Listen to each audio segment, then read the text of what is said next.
Welcome to the Software Security Gurus webcast. I'm your host, Matias, CTO and co-founder of Secure Code Warrior. This webcast is co-sponsored by Secure Code Warrior, and for more information, see www.softwaresecuritygurus.com. This is the 12th in a series of interviews with security gurus, and I'm super pleased to have with me today Tanya Janca. Welcome, Tanya. Oh, thank you. Hi. Hey, Tanya. So, do you mind sharing a few words about yourself? No, not at all. So I am a nerd on the internet who is obsessed with securing software. And I run my own training company, and I just launched my very first book, Alice and Bob Learn Application Security. It just went for sale this week, and I can't believe I wrote a book. Congratulations! I did not know it was out by now. It is for pre-sale as of this week. I didn't even know. Like, my followers are hackers, so they found it and they're like, "Why didn't you tell us it was for sale?" I'm like, "I didn't know it was for sale. How did you know?" And I don't know. Nice. Okay, I'll pre-order. So, action item for everybody on the call, which is, hey, pre-order the book. So if you don't Yes, mind, absolutely. Tanya, I have like three topics in mind for today. Hopefully they are near and dear to your heart. And the first one is around, I read how you got into software security, and it took a hacker actually 1.5 years to convince you that software security was important. So how can we now convince other developers, hopefully in a shorter amount of time, shorter than 1.5 year, that software security is important? Well, the ethical hacker convinced me to stop being a software developer in order to work in security, and I just loved writing code. So I feel like the best way, so like when I help companies create security champions programs, is I do lunch and learns, and I teach cool stuff about security, and then the people who are interested self-identify. So my very first AppSec program, I had switched from the dev team to the security team, and I literally sent out an email that said, "I'm going to hack a bank at lunch. I'm going to hack into a bank and steal the money at lunch. Who wants to come?" And people showed up. They're like, "Tanya." And then I used a known to be insecure app. And then I showed everyone what SQL injection was, which was we'd had an incident with it, right? And then they're like, "Oh my gosh, this is ridiculous. How can we help?" And then I showed them how to use OWASP Zap, and I made it like this fun thing. And before I knew it, there were certain people who were super obsessed with learning more and more and more. And I just encouraged and encouraged and encouraged. And before I knew it, I had a whole champions team. Nice. And so if we can draw them in with interesting stuff and teach them and show them the cool secrets, that's how I got hooked, seeing the cool secrets. I can totally relate to that. I think seeing it for real, that stuff is going to go down, and the closer it comes to home for these people, the more interested they are. I Yes. actually thought you always wrote perfect code, and it took a year and a half for your code to be hacked. No, No? no. I did every bad thing that they talk about developers doing. I didn't know any. I went to school, like I went to college in the 90s. I'm older than most people realize, and so I graduated in like 2000. That's a long time ago, and there were Yeah, no no. security classes. There Well, was nothing on that. crypto, but that, let's not go that route. Oh, yeah, exactly. Well, learning all about crypto won't help you write secure code, Exactly unfortunately. right. I mean, it's cool, but it won't help you write secure code. Yeah. Okay, so I think proof of the pudding is definitely how we can convince developers.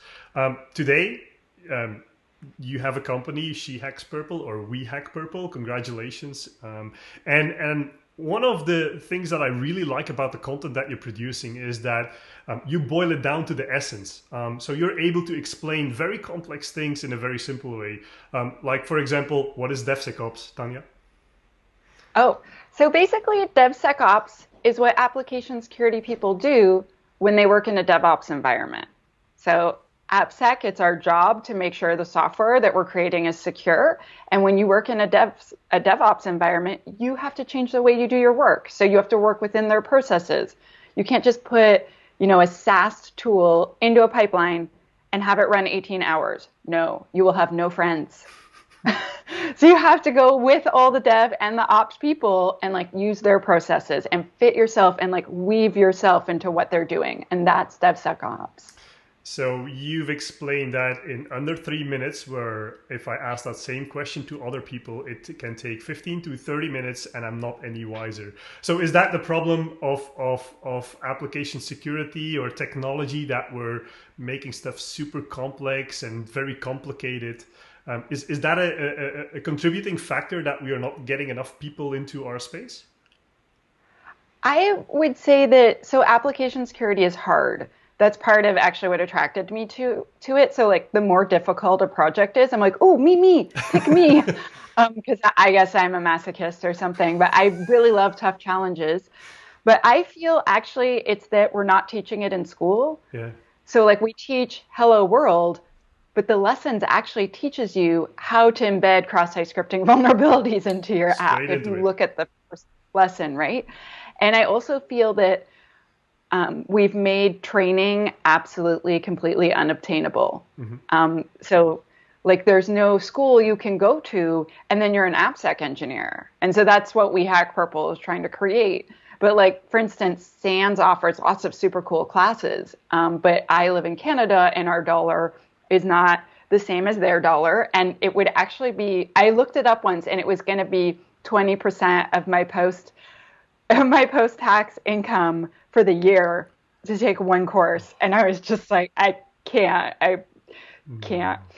Yeah, no, And that's the limiting factor for like a lot of people then, because yeah, exactly. And like, don't get me wrong, like if I could get in free to like, I would do every single SANS course in a row. Like their stuff's really cool, but I just, especially if you don't live in America or you don't have sponsorship from your boss, right?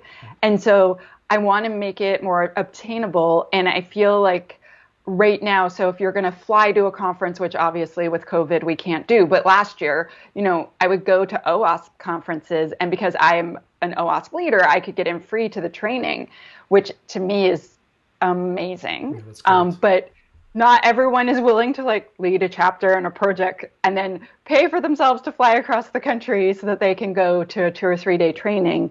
And so it's not in most people's budget. And I feel like it we need to make it more obtainable, and then from there we will be able to spread the word a lot more. Okay, so technology, it's not the simplification of technology, but it's really the accessibility for people, the dollar amount they have to pay to get into these programs, that is a limiting factor. I feel that, and also that most of the training that I see online is like, uh, how do I explain? So like, there's a lot of cool stuff on open source tools. There's not a lot of training that is available on, those really expensive tools. Like if you want to learn how to use a SIM, like a security information and event management system, so a thing that a SOC analyst would want to know how to use really well, you can't just like go take a course and like learn all the different SIMs so that you can put on your resume like experience with QRadar, with ArcSight, with this, with that, right? And Yeah. okay, one, all of that stuff's so cool. I love seeing all these really amazing security products and what they can do, but also like you can't really go do it. And I feel like we need to open that up a bit more. So, But I'm yeah. biased. I don't make a cool product. I No, just make training. it's a chicken and the I egg don't make problem. So they quite often require people to have a certain amount of years of experience, and at the same time, it's kind of impossible to get that experience without paying a lot of money. So Yes, exactly, exactly. And then who wouldn't be, like a bit put off by that? yeah, So I feel like I was really lucky because the OWASP community in Ottawa just like adopted me, and all of them were teaching me stuff, and they were all just so amazing and mentoring me. And I feel like I basically had the nicest introduction to InfoSec that like any human has ever had. I feel really grateful and lucky. that's a But selling how can point we for get that Ottawa. for everyone? It's a selling point to go to Canada and Ottawa. Yeah. Oh yeah. Oh my gosh. The community there is amazing. Nice. Last topic, Tanya. So in your resume, that I found somewhere online, you mentioned several career setbacks, harassments, toxic work environments. You also mentioned that the tech scene actually has improved over the last couple of years. Um, you were one of the driving forces behind Women of Security, if I'm not mistaken. So if we're looking forward, like what can we do to take the next step today to be more inclusive? Like what are like kind of suggestions of where we are today? Like what is the next step? What can we do? I would say that if every workplace, if every manager went and then just asked all of their employees who are from underrepresented groups, hey, how's it going? Is there stuff that we could improve? You might, assuming you can not be defensive, because it's really hard. Yeah.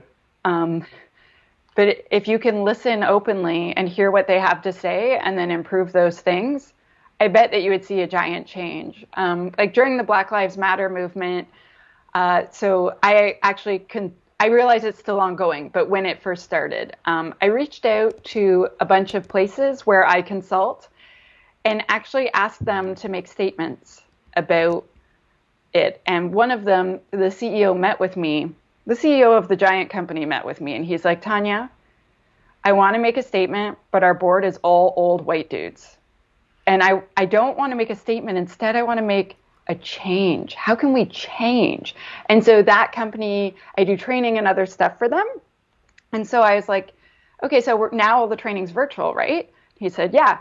Well, why don't we open up 2 spots in every training to someone from an underrepresented group? And he's like, oh my gosh, yes. And I said, you keep asking us to refer candidates. What if you gave a bonus if the person was from an underrepresented group? And so like we made this list together and he's like, thanks for the list. I'm going to go knock this out of the park. And then he just like went off and made changes. Nice. And so I feel like if you can reach out to the people who work for you, who are from underrepresented groups, ask if everything's okay, ask if they have ideas of how they could improve it, and then actually do it. Yeah. Listen and do it. It sounds like, and I don't mean that like each person who's a woman or who's like a person of color, et cetera, like it's their responsibility to do it, but they probably will see things that you might not. Mm-hmm. In one of my exit interviews, my manager, who had been totally sexist the whole time, he said to me, okay, so I guess sexism in IT isn't a thing anymore. And I couldn't believe he said that because he had asked me if I was pregnant in my interview. And he had like asked if I was planning on babies because he didn't want crap getting in the way of my responsibilities and all of this stuff that's totally inappropriate and illegal, I might add. And I was the only white person on that team. Everyone was Asian except me. And so I said to him, I'm like, imagine if I said to you, racism isn't a thing. It might be because I'm white and it's not happening to me. So I think it doesn't exist because it's not happening to me and I don't have my eyes open enough to see that it's happening to all the people around me. And then he said, I understand. Thank you. And that was like the only time I felt I connected with him. The whole time I worked for him. I was just like, oh my God, he listened. That's so terrible. So unfortunate. Oh. But I feel like then it connected for him. And so maybe he would stop asking, like I did end up telling his boss about the inappropriate things during my interview. Yeah, he actually asked in an interview 2 weeks later if I was pregnant. And I was like, I have not had that good of a time in the past 2 weeks. Because I just didn't know what to say. I was just like, what is wrong with you? Like, I can't believe you're like basically asking about my sex life. Like, oh my gosh. Oh. Yeah. But I got the job. So having listening and taking action on what the suggestions are ultimately. Yeah, asking and hearing what they say, and not being defensive. Okay. Last question, Tanya. Okay. Again, I read on your life story that you were in a hardcore punk band when you were 20 something, and I was first wondering, did you have a purple mohawk? No, actually, I've never had a mohawk, but yes, I've had interesting color hair for most of my life. As soon as my parents allowed me to dye it and like add color, yeah, I did. So how many subscribers will it take to convince you to have one? I actually am really liking the long hair.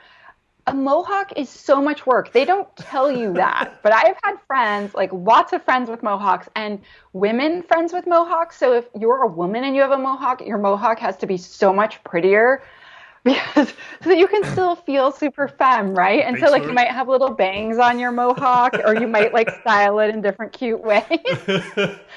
And I'm lazy. I have long hair because then it just sits there and Yeah. people are like, it looks nice. I'm like, I brushed it. So I'm not able to convince you to get a purple mohawk. Not yet. Not right now, but who knows, Who knows? right? Yeah. Like I don't say never on very many things.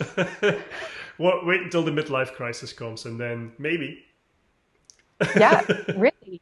I mean, I don't know. I think I had my midlife crisis last year where I decided to start this company and I moved to Victoria. So I moved away from Ottawa to the West Coast and I now live by the ocean and I run my own company instead Good for of you. working for someone else. And I wrote my first book and I made this huge change. And so someone was saying to me, how's your midlife crisis going? And I said, it's great. Keep it going, Tanya. Keep it going. So, thank you very, very much, Tanya, for accepting to being the 12th guru on the Software Security Gurus webcast. It was a fantastic chat. Oh, thanks for having me so much.